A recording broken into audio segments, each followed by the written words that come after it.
Hey everybody, welcome to Tuesday. And if you notice, I'm like quieter than I normally am. Well, I've got it boosted up, but I forgot to remove the Alpha Flight toys from my background. That's pretty nerdy. Yeah, I decided to put some Alpha Flight toys in my background. I think that might have been like partially subconscious because I'm so sick of DC at this point. And that's possibly why I'm making this video. If you like this sort of stuff that is not like on either side of the culture war, but still looks at these things thoughtfully instead of just critically, help support this channel, become a monthly patron, patreon.com/LeannaK. I am speaking quietly because I am still struggling with asthma stuff. There we go. I may cough. It's not COVID. Don't worry. It is just a really, really bad asthma attack driven by allergies that I was supposed to go to the doctor for yesterday, but canceled, misscheduling things. So I battle on. They say, take your puffers, and that's pretty much all I can do. So many puffers right now. Anyway, so this Jon Kent, Superman, son of Kal-El, is bisexual thing. I said last week, I don't care. I am still so in a state of uncaring, but there were comments last week, and pretty much anybody seems to want to talk about on Twitter right now is Superman is gay.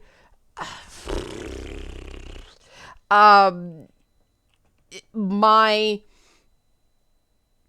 short, like too long, didn't read thought about this whole thing is everybody's forgotten about Alan Scott, the first member of the Justice League who came out as gay.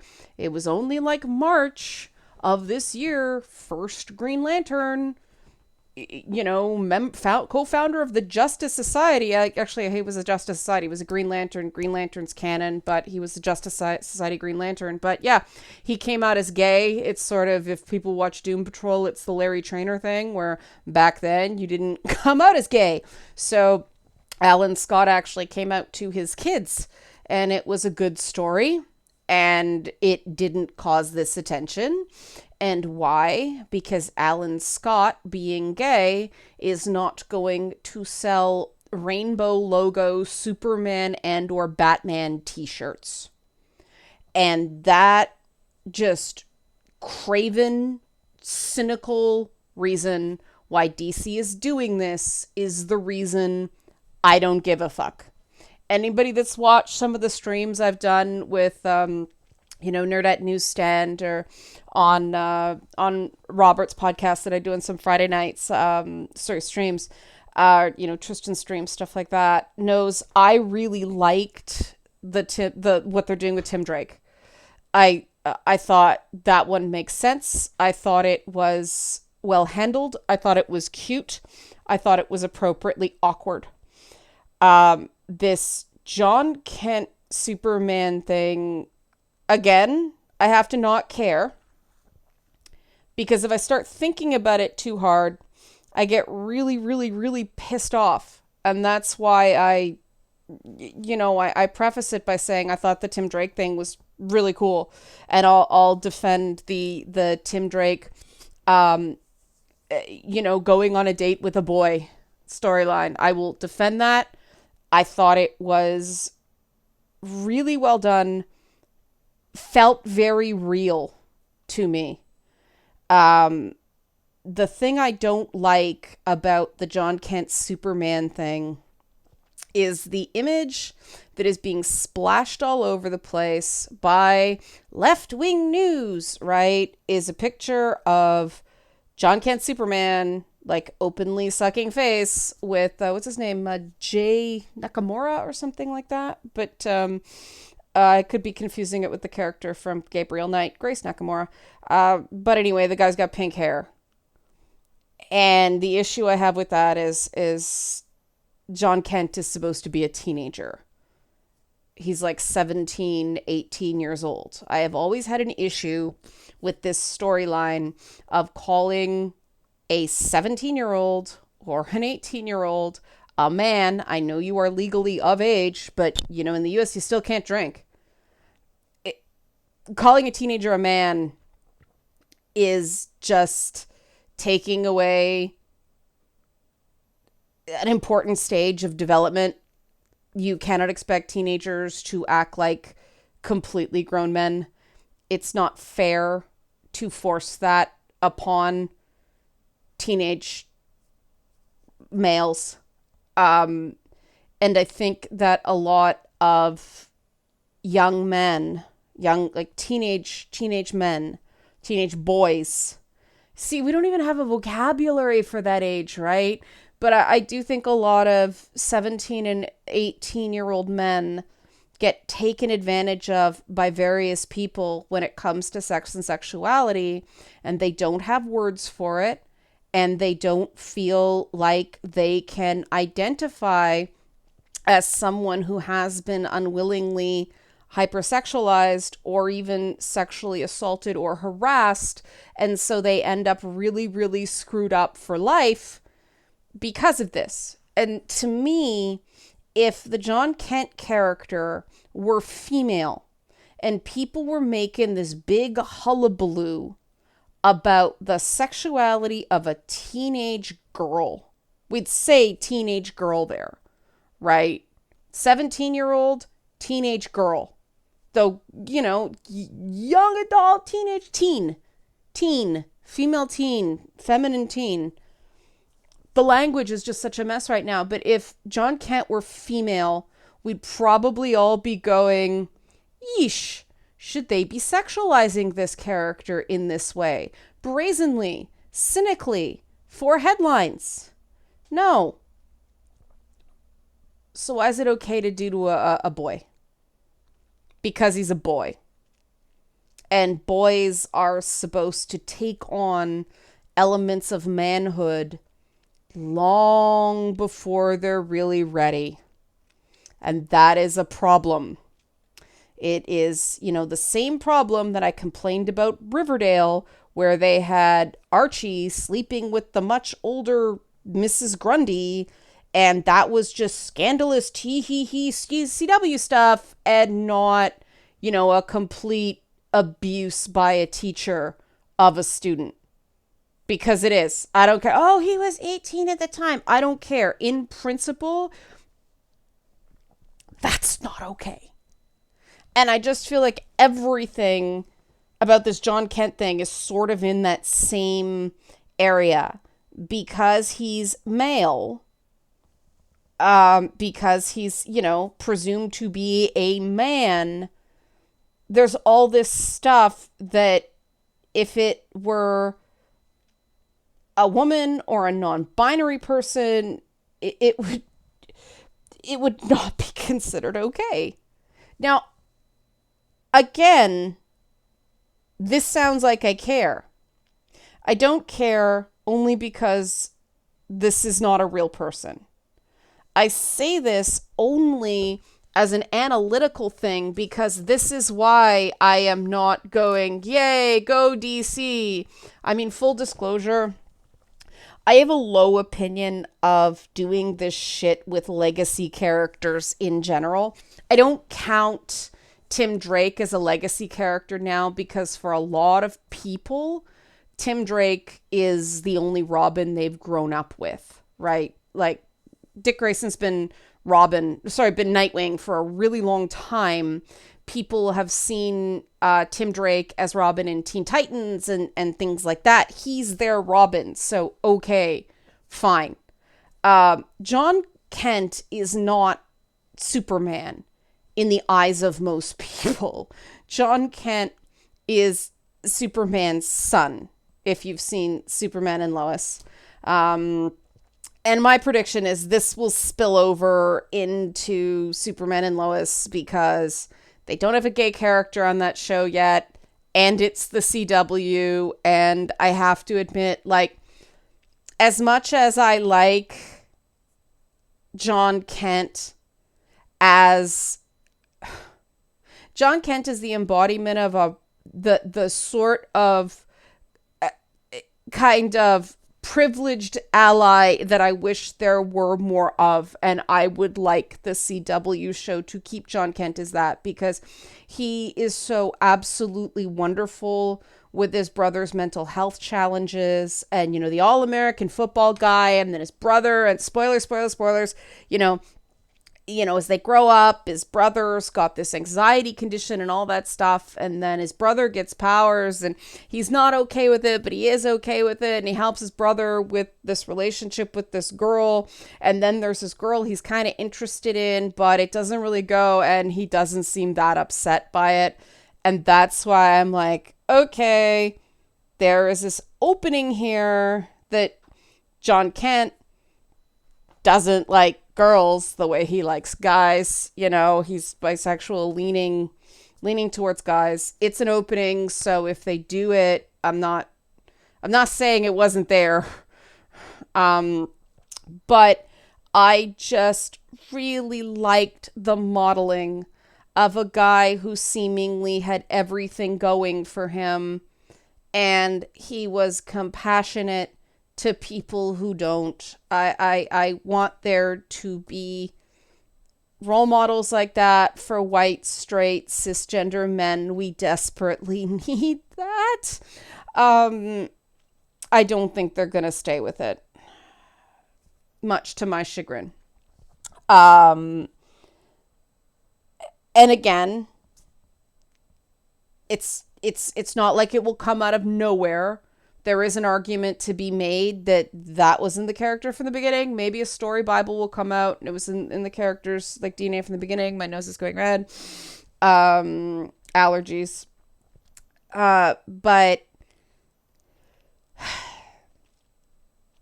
one, I don't like legacy characters, again, because the minute they make a movie or the minute they make a TV show, it's not Wally West, it's Barry Allen, right? The minute they make a Green Lantern movie, it's not Kyle Rayner, the Green Lantern I liked, it's, what the fuck's his name? I always forget Green Lantern's goddamn name.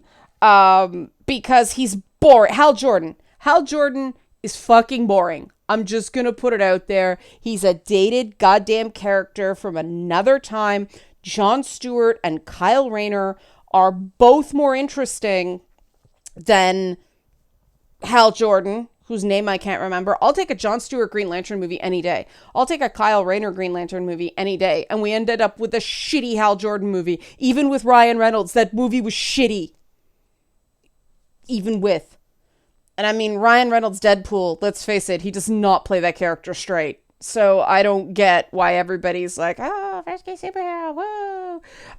I guess because it's Deadpool and it's rated R. And do you see how arbitrary this designation is? I will also point out, and yes, this is not a superhero per se, but Kyle Rayner had an art assistant. His name was Terry something, but he had an art assistant, and there was an extensive storyline about how he was gay, and it was really well handled, like back in the day, back when DC actually told stories including and involving gay people that didn't seem designed to pull sensational headlines that just made the culture war go crazy so people would buy rainbow Superman shield shirts.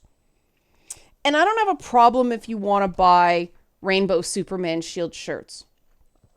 I do have a problem with the commodification of the LGBTQ plus identity. And it is just because, you know, I came up in a time when gay bashing was real and you were out at your own peril. And, you know, I'm really glad things have changed. I'm really glad people are much safer. I find it very cynical to make money off those advancements.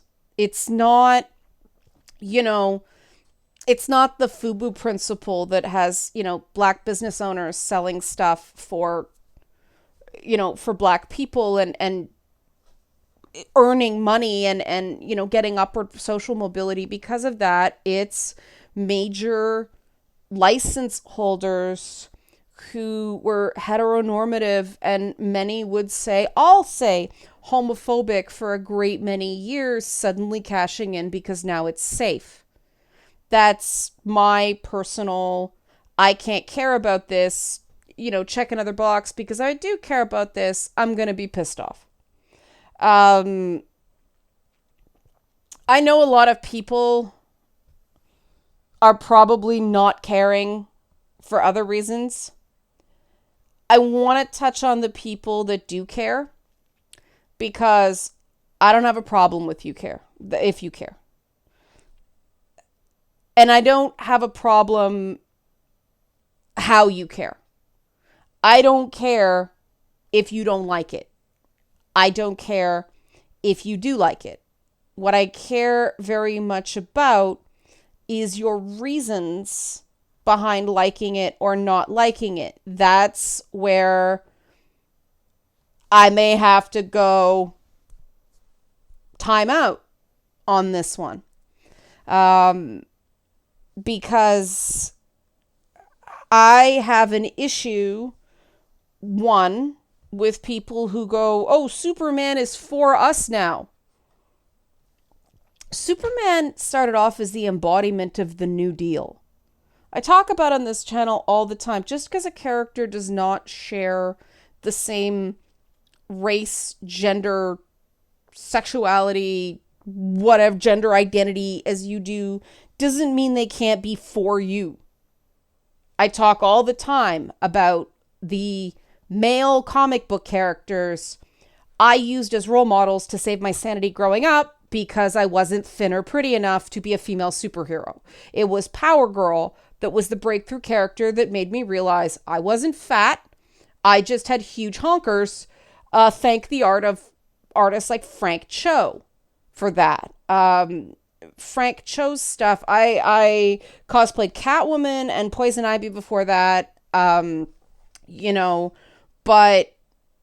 it was Power Girl and it was Frank Cho's Ms. Marvel back when she was Ms. Marvel instead of Captain Marvel, and you guys have seen all that stuff, but I actually felt not fat for the first time in my life.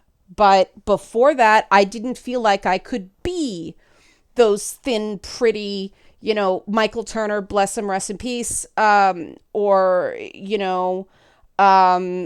going to name drop, but the type of comic book character woman who looks like she's just been stretched like a giraffe, right? Now, I know there were other things in my life making me self-conscious about that. I don't blame the comic books for that.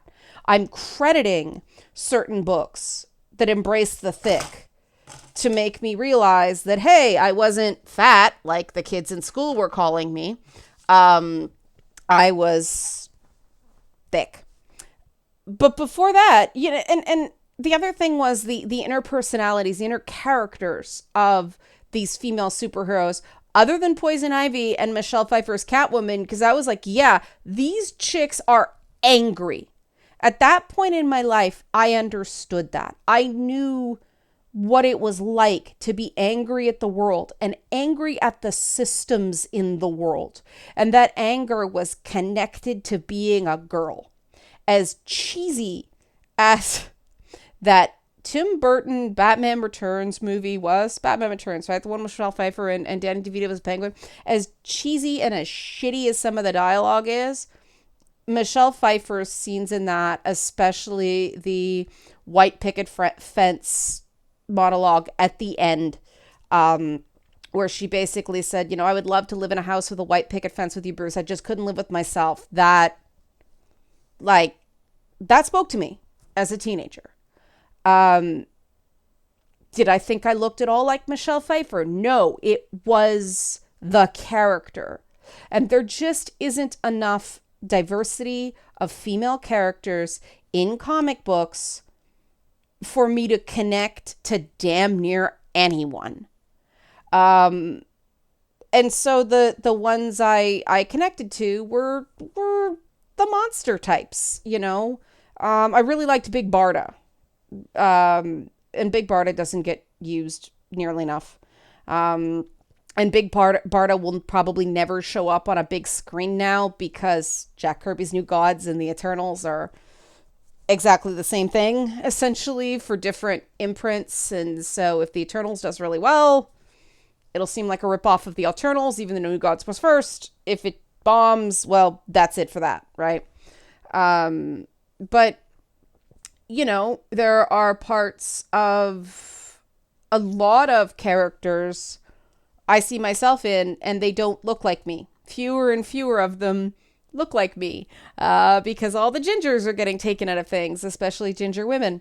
That doesn't matter to me. I can see characteristics in heroes of any race, any gender, any sexual orientation, anything. You know, I really like Superman. I've always really liked Superman. Even though he likes pink and I don't. Donner film reference. You know, that was one of the big lines. But this idea that we can only relate to characters who look and identify like us is a real issue, because that's driving wedges between people. I mean, back in my day, a lot of us flocked towards the X-Men because the whole mutant thing was sort of a symbol for being in the closet, having a secret. You know, people hate and fear you. One-to-one thing? No, it was actually inspired by sort of the civil rights struggle, only it was all a lot of white people because, you know, Comics Code Authority was kind of racist.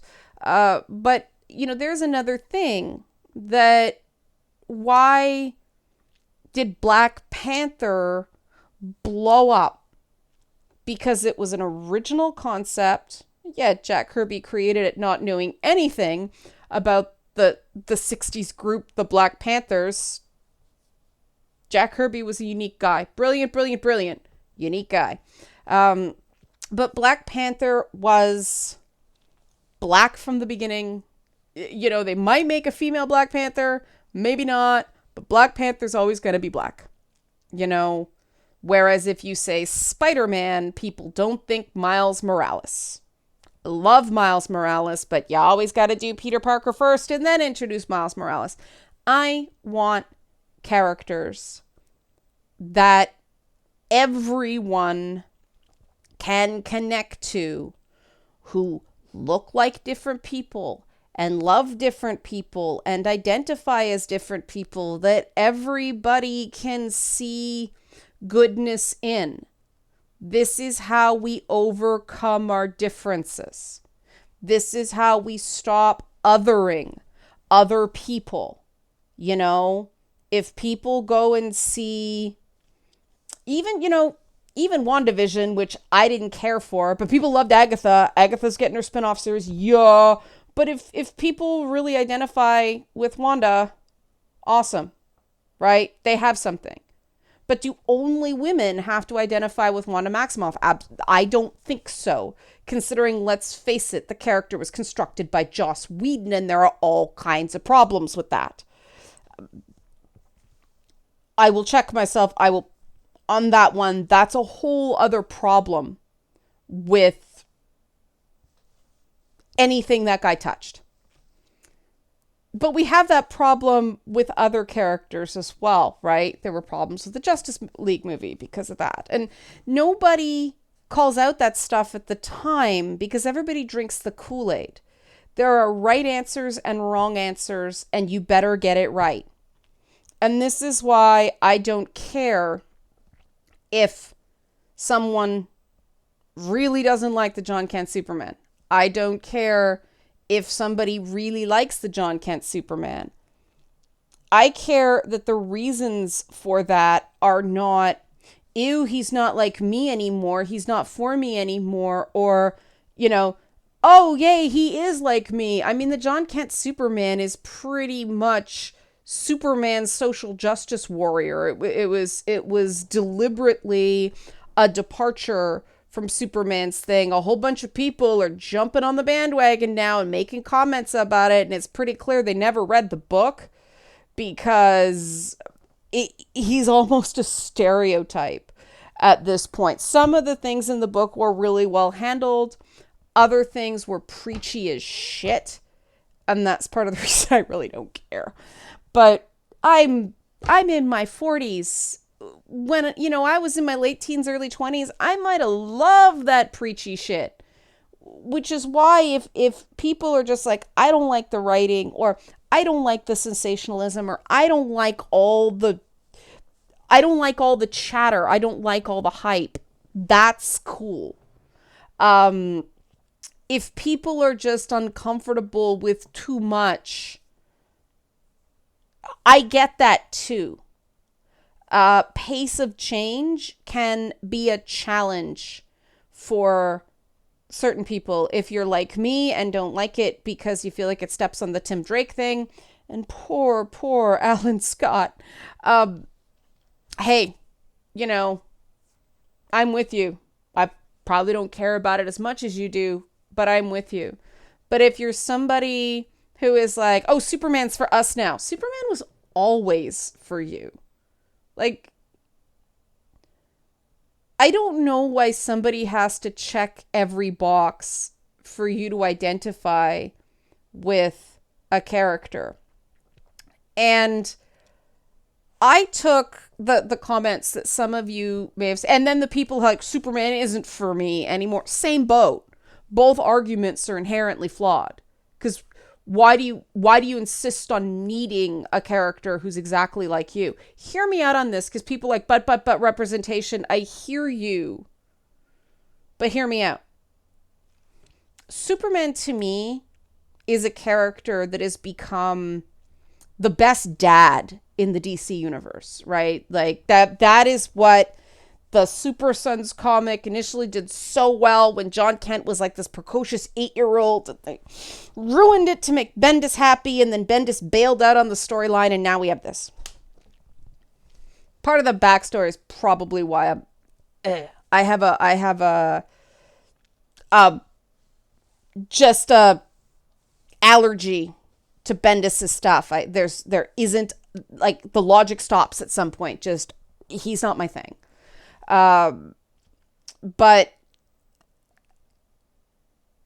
Superman, in my mind, is always the guy who meets people where they are and accepts people for where they are and is a good person. And I think Superman is better served in the DC universe. Like I said, I hope they make Jon Kent in the CW show, and they probably won't. But you can do this with Clark on the CW show if Jon Kent ends up being gay. But Superman is the guy who accepts everyone, regardless of identity, as long as they have a good heart and they are a good person. And in that way, Superman has always been for everyone. The same way Wonder Woman has always been for everyone. And if people think Superman isn't for me because he's straight, or because he's white, or because he's, cisgender, or because he's male, whatever, and people think Wonder Woman isn't for them because she was made of clay, and she's from an island where it's just women, so people are assuming a lot about Wonder Woman, but, the point is, you're not these characters. You're you. Why do you have to see exact replicas of yourself to feel good about yourself? These characters, for me, have always been the characters that would accept me if I knew them, because I'm never going to be that, right? And that's what I modeled. The fact that I thought these people would not reject me if I met them. And so I tried to not reject other people. That's what comic books gave me. And that's what comic books should be able to give other people. And hypersexualizing a 17-year-old boy is not the way you do that. I don't know how many other ways I can say this. To recap, I don't care about the Jon Kent Superman bisexual thing.